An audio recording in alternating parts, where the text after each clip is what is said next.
ಮೋದಿ ಅವ್ರಿಗೆ ಭೇಟಿಯಾಗಿ ಇಲ್ಲ, ಇದು ಹೊಸದಾಗಿ MP ಇಲೆಕ್ಟ್ ಆದಮೇಲೆ ಅಲ್ಲೇ ಪಾರ್ಲಿಮೆಂಟಲ್ಲಿ ನಾವು ಭೇಟಿ ಆಗ್ತಿದ್ವಿ. ಪರ್ಸನಲಿ ಅವ್ರಿಗೆ ಭೇಟಿಯಾಗಿ ಒಂದು ವಿಶ್ ಮಾಡೋಣ ಹೊಸ ವರ್ಷದ್ದು. ಆಮೇಲೆ ಈ MP ಇಲೆಕ್ಟ್ ಆದಮೇಲೆ ಥ್ಯಾಂಕ್ಸ್ ಹೇಳೋಣ ಅಂತೇಳಿ ಒಂದು ಅಪಾಯಿಂಟ್ಮೆಂಟ್ ಕೇಳಿದೆ. ನಿನ್ನೆ ಕೊಟ್ಟಿದ್ದು, ನಿನ್ನೆ ಭೇಟಿಯಾಗಿದ್ದೆ ನಾನು. ಭಾಳ ಒಂದು ಒಳ್ಳೆ ರೀತಿ ಸೌಹಾರ್ದ ರೀತಿಯಾದ ಒಂದು ಅವರು ಗೌರವ ಕೊಟ್ಟು ನನಗೆ ರಿಸೀವ್ ಮಾಡಿದ್ರು. ಮತ್ತು ಒಂದು ಮನೆಯಲ್ಲಿ ಒಬ್ಬರು ಹಿರಿಯರು ಹೆಂಗೆ ಇರ್ತಾರಲ್ಲ, ಹಿರಿಯರು ಯಾವ ಎಲ್ಡರ್ಲಿ ಪರ್ಸನ್ಸ್ ಏನೋ ಒಂದು ಮನೆ ಇಲ್ಲಿಂದ ಒಬ್ಬ ಸದಸ್ಯನಿಗೆ ಏನೋ ಒಂದು ಅಡ್ವೈಸ್ ಮಾಡೋದು ಮತ್ತೊಂದು ಚರ್ಚೆ ಮಾಡ್ತಾರೆ, ಆ ರೀತಿ ಭಾಳ ಒಂದು ಆತ್ಮೀಯವಾದಂಥ ಒಂದು ಚರ್ಚೆ ಮಾಡಿದ್ರು ನನ್ನ ಜೊತೆ. ಮತ್ತು ನಾನು ಅವ್ರಿಗೆ ನೀವು ಸದ್ಯಕ್ಕೆ ಅಲ್ಲಿ ಪಬ್ಲಿಕ್ ಮೀಟಿಂಗ್ ಬಂದ್ರಿ, ಅಡ್ರೆಸ್ ಮಾಡಿದ್ರಿ, ಅದಕ್ಕಾಗಿ ಒಳ್ಳೆ ಒಂದು ಬದಲಾವಣೆ ಆಯಿತು, ನಿಮ್ಮ ಆಶೀರ್ವಾದದಿಂದ ನಾವು ಇಲೆಕ್ಟ್ ಆಗ್ಲಿಕ್ಕೆ ಸಾಧ್ಯ ಇತ್ತು, ಮತ್ತು ಜನರ ಆಶೀರ್ವಾದನೂ ಕೊಟ್ಟು ಬೆಳಗಾವಿದವರು ಹ್ಯೂಜ್ ಮಾರ್ಜಿನ್ ಗೆದ್ದು ಬರ್ಲಿಕ್ಕೆ ಸಾಧ್ಯ ಇದೆ, ಅದಕ್ಕೆ ನಿಮ್ಗೆ ಥ್ಯಾಂಕ್ಸ್ ಹೇಳಕ್ಕೆ ಬಂದೀನಿ ಅಂತ ಹೇಳಿದೆ ನಾನು. ಮತ್ತು ಅವ್ರಿಗೆ ಶಾಲೆ ಹೊದಿಸಿ ಸನ್ಮಾನ ಮಾಡುವಂಥ ಕೆಲಸನೂ ನಾನು ಮಾಡಿದೆ, ಬುಕ್ಕೆ ಕೊಟ್ಟು. ಒಂದು ನಮ್ಮ ಹುಬ್ಳಿ ಸಾಹಿತ್ಯ ಭಂಡಾರದ ಪ್ರಕಟಣೆ ಇದೆ ಟೆಂಪಲ್ಸ್ ಬಗ್ಗೆ.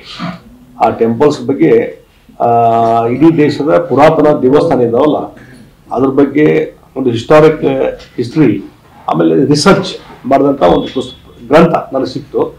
ಅದನ್ನು ಅವ್ರಿಗೆ ನಾನು ಅರ್ಪಣೆ ಮಾಡಿದೆ. ಭಾಳ ಕುತೂಹಲದಿಂದ ನೋಡಿದ್ರು ಅವರು, ಏನೇನು ವಿಷಯ ಇದೆ ಏನು ಅಂತ ತಿಳ್ಕೊಂಡ್ರು.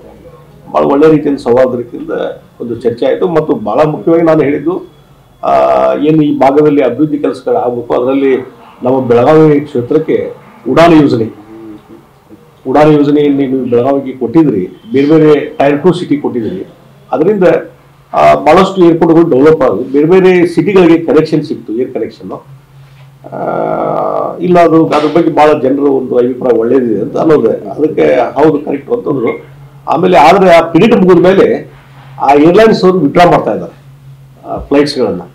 ಹೀಗಾಗಿ ಮತ್ತೆ ನಮಗೆ ಏರ್ ಸರ್ವಿಸ್ ಕಡಿಮೆ ಆಗ್ತಾ ಇದೆ. ಅದಕ್ಕೆ ನೀವು ಆ ಪೀರಿಯಡನ್ನು ಕಂಟಿನ್ಯೂ ಮಾಡಬೇಕು ಅನ್ನುವಂಥದ್ದು ರಿಕ್ವೆಸ್ಟ್ ಮಾಡಿದೆ. ಅದಕ್ಕೆ ಒಳ್ಳೆ ಪಾಸಿಟಿವ್ ಆಗಿ ರೆಸ್ಪಾನ್ಸ್ ಮಾಡಿದ್ರು. ಅದ್ರ ಬಗ್ಗೆ ಚರ್ಚೆ ಮಾಡ್ತೀನಿ ಅಂತೇಳಿ. ಮತ್ತು ಯಲ್ಲಮ್ಮನ ಗುಡ್ಡಕ್ಕೆ, ರೇಣುಕಾ ಯಲ್ಲಮ್ಮ ಗುಡ್ಡಕ್ಕೆ ಅನುದಾನ ಕೊಟ್ಟಿದ್ದು, ಮತ್ತು ಇನ್ನೊಂದು ಶಬರಿಕೊಳ್ಳ ಡೆವಲಪ್ಮೆಂಟ್ ಮಾಡೋ ಬಗ್ಗೆ, ಅದು ಹಲವಾರು ವಿಚಾರಗಳಲ್ಲಿ ಚರ್ಚೆ ಮಾಡಿದ್ವಿ. ಮತ್ತು ಇದ್ರ ಜೊತೆಗೆ ಒಂದೇ ಭಾರತ ಏನೋ ಬೆಂಗಳೂರಿಂದ ಹುಬ್ಳಿ ಧಾರವಾಡವರೆಗಿದೆ, ಅದನ್ನ ಬೆಳಗಾವಿವರೆಗೆ ವಿಸ್ತರಣೆ ಆಗಬೇಕಂತ ಜನರ ಒಂದು ಅಪೇಕ್ಷೆ ಇದೆ ಮತ್ತು ಹೆಚ್ಚು ಬೇಡಿಕೆ ಇದೆ. ಮತ್ತು ಅದು ಒಂದೇ ಭಾರತ ಟ್ರೈನ್ ಭಾಳ ಪಾಪ್ಯುಲರ್ ಆಗಿದೆ ಜನರಲ್ಲಿ. ಅದನ್ನು ವಿಸ್ತರಣೆ ಮಾಡುವಂಥ ಕೆಲಸ ಆಗಬೇಕು ಅನ್ನುವಂಥದ್ದು ಅವ್ರ ಗಮನಕ್ಕೆ ತೊಗೊಂಬಂದ ಮೇಲೆ, ಮತ್ತು ರೈಲ್ವೆ ಇಲಾಖೆಗೆ ನೀವು ಒಂದು ಡೈರೆಕ್ಷನ್ ಕೊಟ್ಟು ಇದನ್ನು ಮಾಡಬೇಕು ಅನ್ನುವಂಥ ರಿಕ್ವೆಸ್ಟ್ ಮಾಡಿದ ಮೇಲೆ ಅದಕ್ಕೂ ಅದನ್ನು ಮನವಿ ತೆಗೆದುಕೊಂಡ್ರು, ಭಾಳ ರೆಸ್ಪಾನ್ಸ್ ಕೊಟ್ಟರು. ಓವರಾಲ್ ಒಂದು ಸೌಜನ್ಯದ ಬಿಟ್ಟಿದ್ದು ಭಾಳ ಒಂದು ಕಾರ್ಡಿಯಲ್ ಡಿಸ್ಕಷನ್ ಆಯಿತು. ಇತ್ತೀಚಿನ ರಾಜ್ಯದ ರಾಜಕೀಯ ಬೆಳವಣಿಗೆ ಚರ್ಚೆ ಆಗಿದೆ ಅಂತ ನೋಡಿ, ಒಂದು ಜನರಲ್ ಆಗಿ ಏನೋ ಒಂದು ಡಿಸ್ಕಷನ್ ಮಾಡಬೇಕು, ಅದರ ಡಿಸ್ಕಷನ್ ಮಾಡಿದ್ದೀವಿ. ಏನಾಗಿರ್ಬೋದು ಸರ್? ಈಗ ಅವ್ರು ಕೂಡ ಏನು ಚರ್ಚೆ ಮಾಡಿದೀವಿ ನಾವು ಹೇಳಲಿಕ್ಕೆ ಆಗೋದಿಲ್ಲ. ಭಾಳಷ್ಟು ವಿಚಾರ ಬಗ್ಗೆ ಚರ್ಚೆ ಮಾಡಿದ್ವಿ.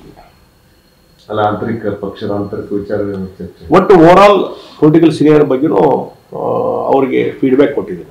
ಇತ್ತೀಚಿನ ದಿನಗಳಲ್ಲಿ ಅಂಬೇಡ್ಕರ್ ಬಗ್ಗೆ ವಿವಾದ ಆಯ್ತಲ್ಲ, ಆ ಬಗ್ಗೆ ಒಂದ್ ಕಡೆ ಬಿಜೆಪಿ ಅದನ್ನು ಡ್ಯಾಮೇಜ್ ಕಂಟ್ರೋಲ್ ಮಾಡ್ಕೊಳ್ಳಿಕ್ಕೆ ಭೀಮ ಸಮ್ಮೇಳನ ಮಾಡೋದು, ಬೂತ್ ಮಟ್ಟದಲ್ಲಿ ಅವೇರ್ನೆಸ್ ಮಾಡೋ ಕಾರ್ಯಕ್ರಮ, ಮತ್ತು ಮೋದಿಯವರು ಒಂದು ಇನ್ಸ್ಟ್ರಕ್ಷನ್ ಕೊಟ್ಟಿದ್ದಾರೆ ಅಂತ ಒಂದು ಸಾಕಷ್ಟು ಬಿಜೆಪಿ ಅವ್ರನ್ನ ಸರಿಯಾಗಿ ಟಕ್ಕರ್ ಕೊಡಿ ಅವರಿಗೆ, ಕಾಂಗ್ರೆಸ್ ಲೀಡರ್. ಅಲ್ಲ, ಓವರ್ ಆಲ್ ಈಗ ಪಾರ್ಟಿ ಒಂದು ಸ್ಟ್ಯಾಂಡ್ ತೊಗೊಂಡಿದೆ. ಪಾರ್ಲಿಮೆಂಟಲ್ಲಿ ಡಿಸ್ಕಷನ್ ಆಯಿತು ಸಂವಿಧಾನದ ಬಗ್ಗೆ. ಆ ಸಂದರ್ಭದಲ್ಲಿ ಇವತ್ತು ಕಾಂಗ್ರೆಸ್ ಅವರು ಯಾವ ರೀತಿ ಡಾಕ್ಟರ್ ಬಾಬಾ ಸಾಹೇಬ್ ಅಂಬೇಡ್ಕರ್ ಬಗ್ಗೆ ನಡ್ಕೊಂಡ್ರು, ಯಾವ ರೀತಿ ಅಪಮಾನಕರವಾಗಿ ಅವ್ರು ನಡೆಸ್ಕೊಂಡ್ರು, ಚುನಾವಣೆಯಲ್ಲಿ ಸೋಲಿಸಿದ್ರು, ಮತ್ತು ನೆಹರು ಅವ್ರ ಕ್ಯಾಬಿನೆಟಲ್ಲಿ ಇದ್ದಾಗ ಅವರ ಬೇಡಿಕೆ ಏನು ನ್ಯಾಯಯುತ ಬೇಡಿಕೆ ಗೌರವದಿಂದ ನಡ್ಕೊಳ್ಳುವಂಥದ್ರ ಬಗ್ಗೆ ಏನೊಂದು ಅಸಡ್ಡೆಯಿಂದ ಪ್ರದರ್ಶನ ಮಾಡಿದ್ರು. ಅದರಿಂದ ಅವರು ರಾಜೀನಾಮೆ ಕೊಟ್ಟು ಹೊರಗೆ ಬರುವಂಥ ಪರಿಸ್ಥಿತಿ ನಿರ್ಮಾಣ ಆಯಿತು. ಈ ರೀತಿ ಅಪಮಾನ ಮಾಡುವಂಥ ಕೆಲಸ ಇವತ್ತು ಯಾರಾದರೂ ಮಾಡಿದ್ರೆ ಡಾಕ್ಟರ್ ಬಾಬಾ ಸಾಹೇಬ್ ಅಂಬೇಡ್ಕರ್, ಅದು ಕಾಂಗ್ರೆಸ್ ಪಾರ್ಟಿ. ಇದನ್ನು ನಾವು ಎಲ್ಲ ಕಡೆ ಹೇಳುವಂಥ ಕೆಲಸ ನಾವು ಮಾಡ್ತೀವಿ. ಪಾರ್ಲಿಮೆಂಟಲ್ಲಿ ಹೇಳಿದ್ದೀವಿ, ಈಗ ಹೊರಗಡೆನೂ ನಾವು ಹೇಳ್ತಾ ಇದ್ದೇವೆ. ಹೀಗಾಗಿ ಒಂದು ಅಪಪ್ರಚಾರ ಮಾಡಿ ಬಿಜೆಪಿಗೆ ಡ್ಯಾಮೇಜ್ ಮಾಡುವಂಥ ಕೆಲಸ ಕಾಂಗ್ರೆಸ್ ಅವರು ಮಾಡ್ತಾ ಇದ್ದಾರೆ. ಮತ್ತು ಇದರಿಂದ ಏನೋ ಆಗ್ತದೆ, ಜನರಿಗೆ ಗೊತ್ತಾಗಿದೆ ರಿಯಾಲಿಟಿ ಏನು ಅನ್ನೋದು. ನಿಜವಾಗಿ ಡಾಕ್ಟರ್ ಬಾಬಾ ಸಾಹೇಬ್ ಅಂಬೇಡ್ಕರ್ ತತ್ವ, ಅದನ್ನ ಮಾರ್ಗದರ್ಶನವನ್ನು ಫಾಲೋ ಮಾಡೋ ಕೆಲಸ ಭಾರತೀಯ ಜನತಾ ಪಾರ್ಟಿ ಮಾಡ್ತದೆ. ಅವರ ವಿಚಾರಗಳಿಗೆ ಹೆಚ್ಚು ಮಹತ್ವ ಕೊಡುವಂಥ ಕೆಲಸ ಭಾರತೀಯ ಜನತಾ ಪಾರ್ಟಿ ಮಾಡ್ತಾ ಇದೆ. ಇದನ್ನು ಜನರಿಗೆ ಹೇಳಿಸುವಂತ ಕೆಲಸ ನಾವು ಮಾಡ್ತಾ ಇದ್ದೀವಿ. ಈಗ ಅಮಿತ್ ಶಾ ಅವರ ಹೇಳಿಕೆಯಿಂದ ಆಗಿರುವಂತ ಡ್ಯಾಮೇಜ್ ಕಂಟ್ರೋಲ್ಗೆ ನಿಮ್ಮ ಈ ರೀತಿಯ ಪ್ರಯತ್ನ ಪ್ರತ್ಯಾಸನ ಇಲ್ಲ. ನೋಡ್ರಿ, ಇವತ್ತು ಹೇಳಿಕೆ ಓವರ್ ಆಲ್ ನಾ ಮೊದಲು ಹೇಳಿನಿ, ಅಮಿತ್ ಶಾ ಅವರ ಹೇಳಿಕೆಯನ್ನ ಇನ್ ಟೋಟಲ್ ನಾವು ನೋಡಬೇಕು. ಯಾವುದೋ ಒಂದು ಸೆಂಟೆನ್ಸ್ ತೆಗೆದುಕೊಂಡು ಅದರ ಮೇಲೆ ನಾವು ವಾದ ಮಾಡ್ಲಿಕ್ಕೆ ಆಗುವುದಿಲ್ಲ. ಹೀಗಾಗಿ ಅದನ್ನ ಅಪಪ್ರಚಾರ ಮಾಡುವಂತದ್ದು ಮತ್ತು ಆ ರೀತಿ ಅಮಿತ್ ಶಾ ಅವರು ಹೇಳದೇ ಇರುವಂತಹ ವಿಚಾರಗಳ ಬಗ್ಗೆ ಅಪಪ್ರಚಾರ ಮಾಡೋದು ಕೆಲಸ ಕಾಂಗ್ರೆಸ್ ಮಾಡ್ತದೆ. ಅದಕ್ಕೆ ನಿಜವಾದ ವಸ್ತುಸ್ಥಿತಿ ತಿಳಿಸುವಂತ ಕೆಲಸ ಭಾರತೀಯ ಜನತಾ ಪಾರ್ಟಿ ಜನರ ಬಳಿಗೆ ಹೋಗ್ತಾ ಇದ್ದೇವೆ.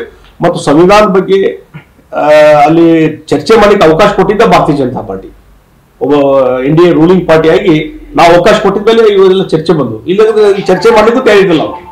ಹಿಂದೆ UPA ಸರ್ಕಾರ ಇದ್ದಾಗ ಸಂವಿಧಾನದ ಬಗ್ಗೆ ಎಂದಾರು ಮಾತಾಡಿದ್ರು ಅವರು, ಸಂವಿಧಾನ ಪುಸ್ತಕಗಳನ್ನ ಹಿಡ್ಕೊಂಡು ಎಂದಾದರೂ ಅಡ್ಡಾಡಿದ್ರು ಅವರು ಕಾಂಗ್ರೆಸ್ನವರು ಇಲ್ಲ. ಹೀಗಾಗಿ ಇವತ್ತು ಸಂವಿಧಾನಕ್ಕೆ ಮಹತ್ವ ಕೊಡುವಂಥದ್ದು, ಸಂವಿಧಾನಕ್ಕೆ ಗೌರವ ಕೊಡುವಂಥದ್ದು, ಡಾಕ್ಟರ್ ಬಾಬಾ ಸಾಹೇಬ್ ಅಂಬೇಡ್ಕರ್ಗೆ ಗೌರವ ಕೊಡುವಂಥ ಕೆಲಸ ಇವತ್ತು ಯಾರಾದ್ರೂ ಮಾಡಿದ್ರೆ ಅದು ಭಾರತೀಯ ಜನತಾ ಪಾರ್ಟಿ. ಅದಕ್ಕೆ ಅಪಮಾನ ಮಾಡುವಂಥ ಕೆಲಸ ಯಾರಾದ್ರೂ ಮಾಡಿದ್ರೆ ಅದು ಕಾಂಗ್ರೆಸ್ ಪಾರ್ಟಿ.